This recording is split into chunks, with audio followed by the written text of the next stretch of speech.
I've been out of town at a wedding, so I haven't watched a horror movie at like Friday, Saturday, Sunday. You'll probably notice I did not. Not only did I not watch a horror movie, I didn't watch any movies. Yeah. So I thought today I would try to do two like relatively short films as like a horror movie a day, double feature to try to catch up a little bit. And luckily on On Netflix, on Netflix, there was two Bill Pullman films. I love Bill Pullman. He's one of my favorite guys, mostly for the romantic comedies, but also, Spaceballs. So, and he's the best president. I mean, come on, Independence Day. If they're having that sequel and he's not still the president, I don't know why they're even doing it. Anyways, the first one I watched was The Serpent and the Rainbow, which is directed by Wes Craven, and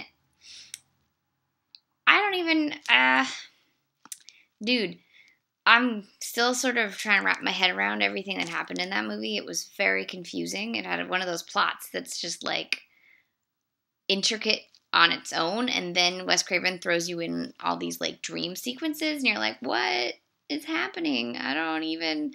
And then Bill Pullman was really naked, not naked, but like running around in underwear for a lot of the movie, which I appreciated. But then there's a really, really gross torture scene, and he gets like a nail through his like prostrate or through his scrotum, which is like, what?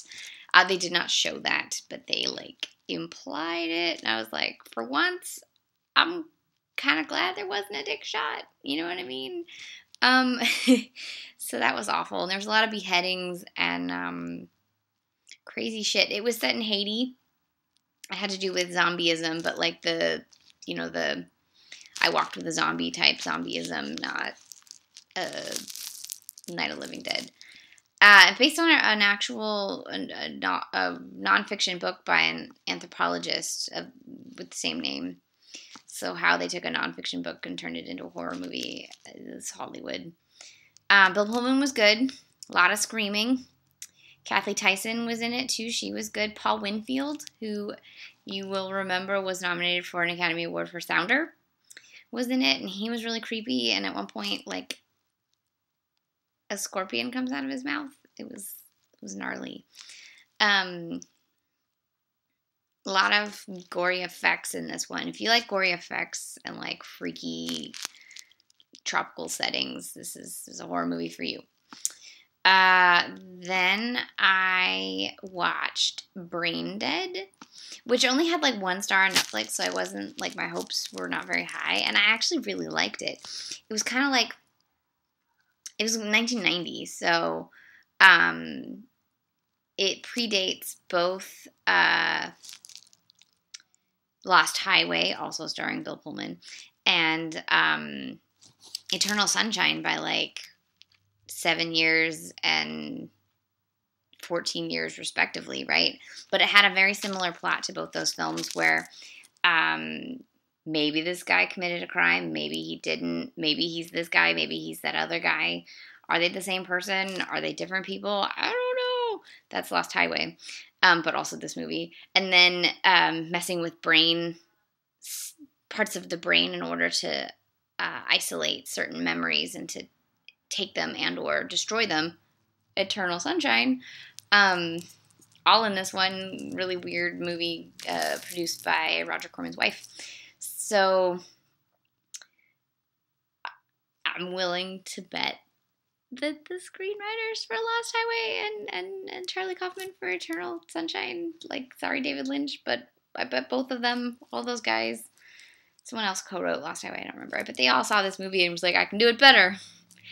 Because this movie is a little B-movie-esque, whereas those two movies are both quite great films.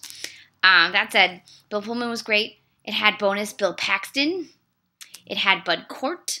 And it had George freaking Kennedy. So, like, it had a great cast. And, what's his name from, oh my god, Willie Garson. He didn't even have a character name. He was great. So it's really short. It's like 84 minutes. It's on Netflix. You'll enjoy it, especially if you like Bud Cort. Like, Bud Cort got to be really nutty. I love Bud Cort when he gets to be nutty. It had really good floppy-haired Bill Pullman, and he had glasses. And then Bill Paxton's playing like the smarmy jerk that you really hope Bill Paxton will always play.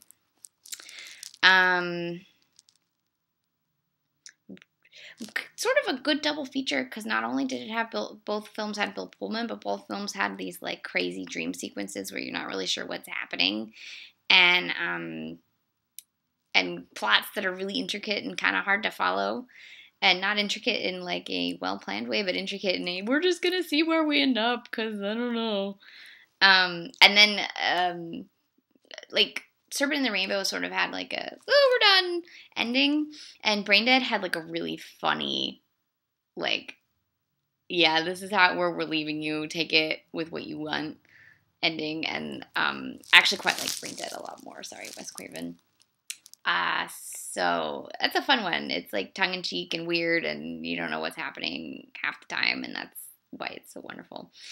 So, yes, Serpent in the Rainbow, 1980 something, 87, 88, oh god, 88, and then Braindead, 1990, Bill Pullman, both on Netflix. Knock them out in one night if you want to. Both recommended, but Braindead more so.